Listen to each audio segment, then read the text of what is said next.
Redditors that worked with a dating company, Tinder, Bumble, Hinge, etc. What's the most insane user stat or behind the scenes fact you found out about? A couple met on the dating app I worked on. Unfortunately, the man passed away and the lady returned to the app where they met for remembrance. One day, a bug in the system made some profile likes to be sent again after months, and she received one from her deceased boyfriend. Her bug report was heartbreaking. Poor lady frown. A dude with over 2,000 right swipes and no matches. Lots of gay guys get banned from Grindr selling weed. Would get a lot of emails of why am I banned. Go to their profile and we'll say moo for that. Most dating sites and apps are owned by one company, the Match Group. They have a near monopoly. I think Bumble is one of the few not owned by them. Those ducktards bought OKCupid and turned it from something awesome into a steaming pile of shit that sucks even more than Tinder. For those that don't know how it was 7 to 8 years ago, usernames could be your first name or something else like a nickname, various free text fields to describe you, also searchable structured metadata, age, smoking, drugs, looking for, offspring, that could be filtered by match questions that were actually fun to answer and check how others answered on stuff interesting important to you, quizzes from personality type over nerdiness to kinkiness, and much more, and you could see the results in someone's profile. No swiping, you just messaged people, actual messages or chat, and you could switch from one to the other if you were online at the same time. If you wanted to, premium accounts were very affordable and only had some small gimmicks but nothing seriously important. Search by more superficial details like body type, not showing up in someone's visitor list unless you want to reveal yourself, etc. So basically it was an awesome site regardless if you were looking for friends, dates, fucks, or just curious to find out more about strangers. And now? Real names only, swiping, no search UI, clearly not interested in desktop users, much more expensive premium accounts. That's a shame. I loved OKC and brought it up a year or so ago to a younger friend who's on Tinder, and he gave me the whatever old man attitude. But OKC was actually kind of fun to answer all the questions and comb through your matches answers.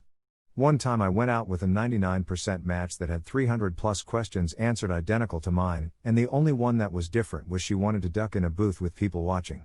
Made me question if I really did and hadn't realized it yet. And then the creators had a blog that they shared tons of interesting statistical info.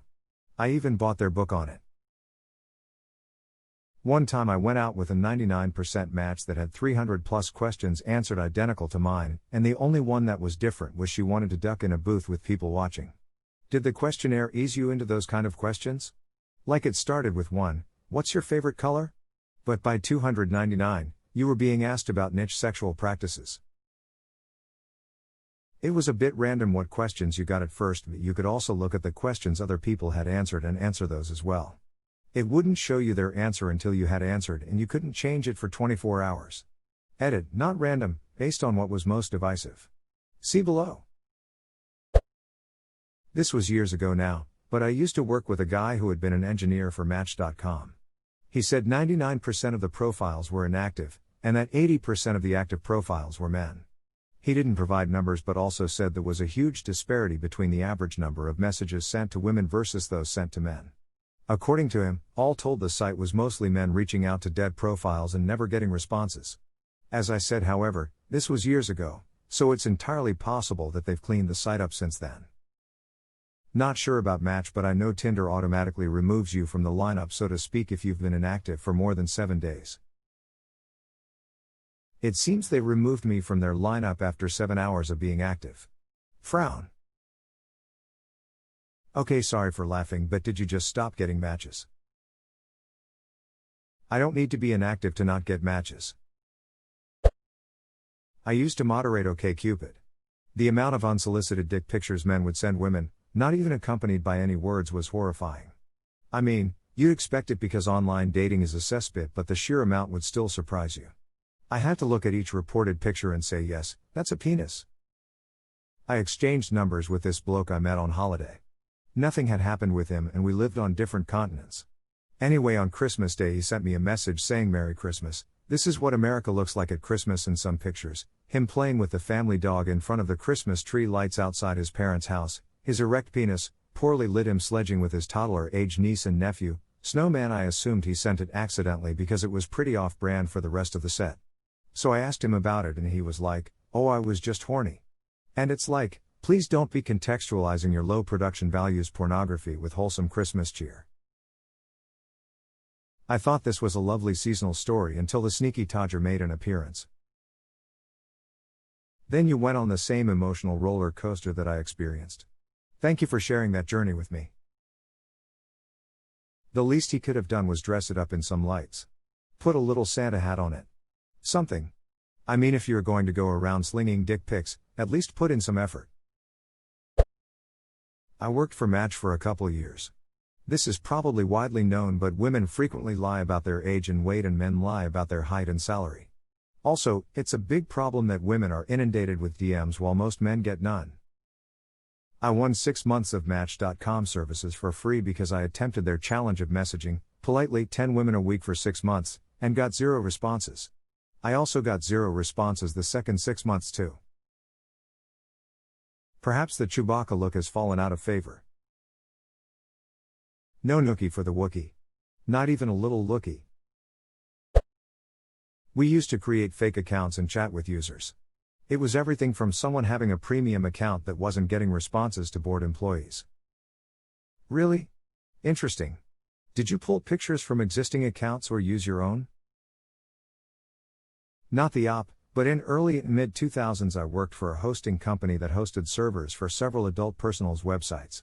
A bunch of people who worked there went through all the allegedly privacy-controlled content from the server side to harvest all the lewds women had uploaded regardless of privacy settings. I was pretty much the only person in the team who thought it was gross and weird because people didn't consent to share that shit with everyone. They thought they had privacy settings that controlled who could see it. Most of the people in the team who didn't participate in the practice objected because they didn't want to sift through dudes' dick pics to creep out on women. Really glad I got out of that ducking cesspool. Couldn't you report that to someone? Should put a serious tag on this.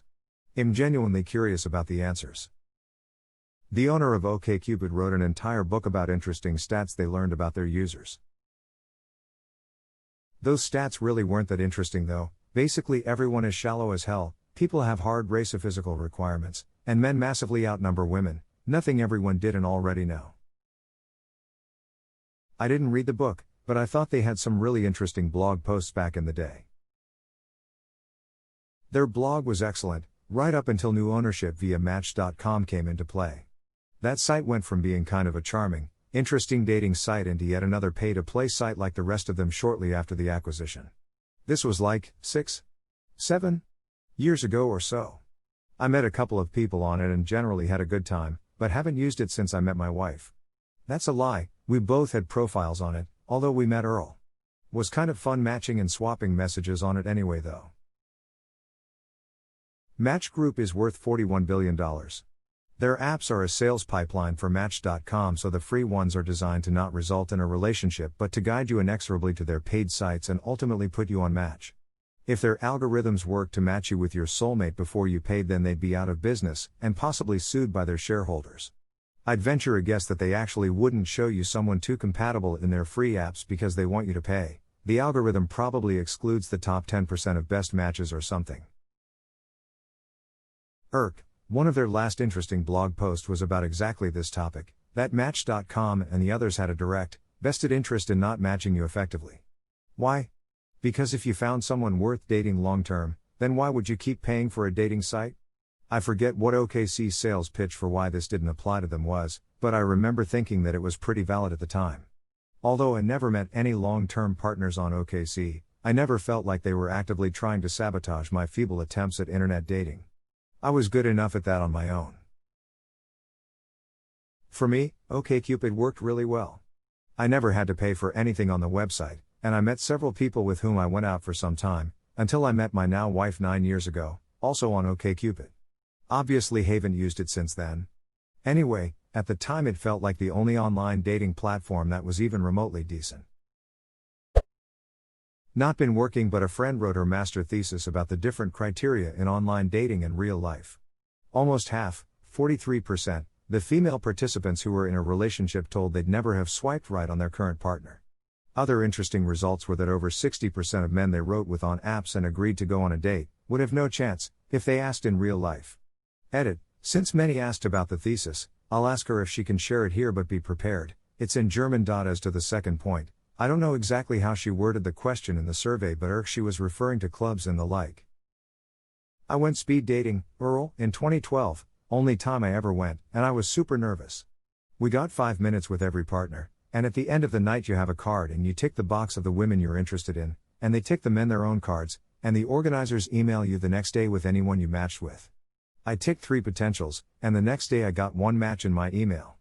I met up with her again, and we went out on a couple of dates after that.